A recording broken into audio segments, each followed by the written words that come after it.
Namaste to all. It's very important for us to understand that the fundamental laws created by Almighty God in the Vedas can never be changed. To understand fundamental laws, without oxygen we cannot live. Without drinking water, the thirst cannot be quenched. These are fundamental laws of the nature. Similarly, fundamental law made by Almighty God is that without an Acharya of Vedas, without an Acharya who has realized Almighty God and has realized Vedas in his Samadhi or in her Samadhi, without having an Acharya in our life, we can never understand who is Almighty God. The reason I make this small audio is to clarify that I got a comment from Arya Samaji mentioning that if somebody does 1 hour Gayatri Mantra jap every day, morning and evening, with its meaning in the mind, then in 2 months or 3 months we can realize the infinite omnipresent Almighty God. Or if somebody is doing everyday Sandhya Mantra morning and evening, in 1 or 2 months we can realize Almighty God is what is his comment, and he was also telling that he is realized Almighty God. This is against the Vedic fundamentals, because Vedas clearly says, for example, Atharvaveda mantra, also Yajurveda mantra says, but Atharvaveda mantra very clearly states, Stuta Maya Varada Vedmata Prachodayantam Pavamani Dvijanam. Pavamani Dvijanam. Dvij, the word Dvij has to be understood very clearly. Dvij means, Dvi means second, Ja means birth, Dvija means second birth. First birth is the birth when we are taking birth as a human being to our parents. The second birth is the birth when we attain the Diksha from the Acharya. So the mantra says the Vedas becomes your mother when you become Dvija. And Vedas purify, Pavamani. The Veda mantras purify a disciple, purify an aspirant when he is becoming a Dvija. So becoming Dvija is a mandatory for understanding Almighty God or understanding Vedas. By reading textbooks or by reading books written by Rishi Munis, even books written by great Acharyas who have realized Almighty God, by reading books we can never realize Almighty God. Of course, books will definitely help us or inspire us to do sadhana, and also will inspire us to search an Acharya of Vedas. But books can never give us the realization of Almighty God. This has to be clearly understood, because Vedas are not books. Vedas are the undesired knowledge emanating from a Rishi's mouth, because that is undesired knowledge. The knowledge is emanating from Almighty God inside the alive Rishi. The Rishi is a mantra drishta iti Rishi is the definition. Rishi is a person who has, it could be male or female, who has realized Almighty God in Samadhi, and mantra drishta, they have seen the Veda mantras in Samadhi. Those are the Rishis. So unless we listen the Vedas from the Rishis, we can never understand the full qualities of Almighty God. Of course, Gayatri Mantra will help us. Gayatri Mantra has got very deep meanings.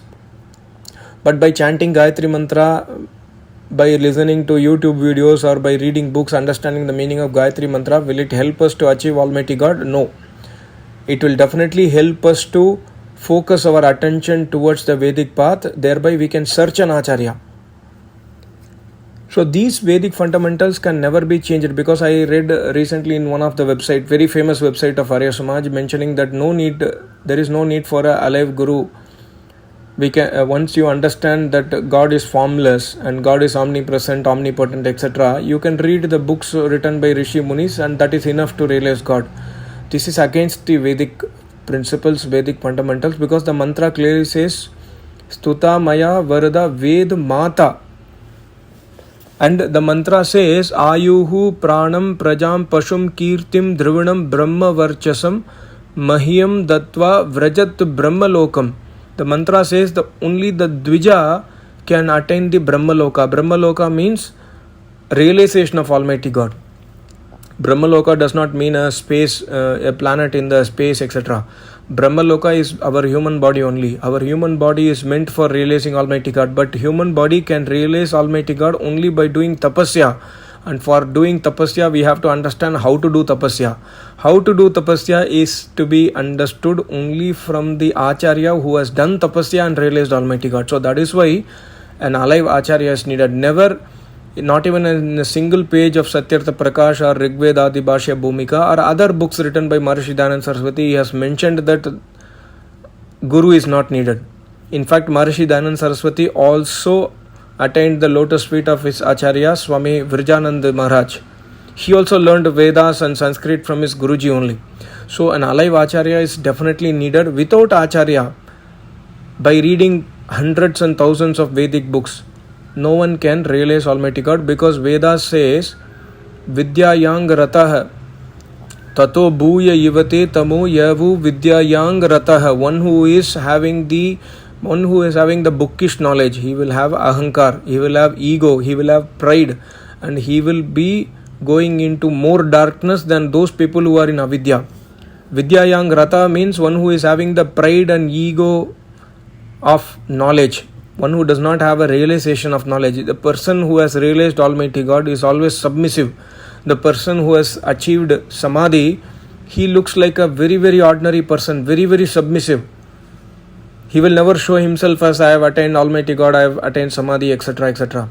It's only by his nature, his charisma, his dialogue, his pravachans, his Vedic authority, one can understand that, okay, this is a Mahatma, this person has attained Almighty God by our interaction. But that yogi or Rishi Muni will never declare himself as yogi Rishi Muni. This has to be clearly understood. So Almighty God in Yajurveda wants that do not be in ahankar, do not be in ego, do not be having pride that you have read Vedas, you have read textbooks, etc. because this is taking you towards darkness. Tato bhuya ivate tamo. Tamo means darkness. It is taking towards your darkness because of your own ego, because you have not realized or you have not listened to Vedas from Acharya. Because the next mantra itself says, Iti Sushruma Dhiranam. Dhiranam means a yogi. Sushruma means we have to listen. From time immemorial, aspirants have been listening Vedas from the Dhir Purush, not from Almighty God. Almighty God can never speak Vedas because Almighty God is formless.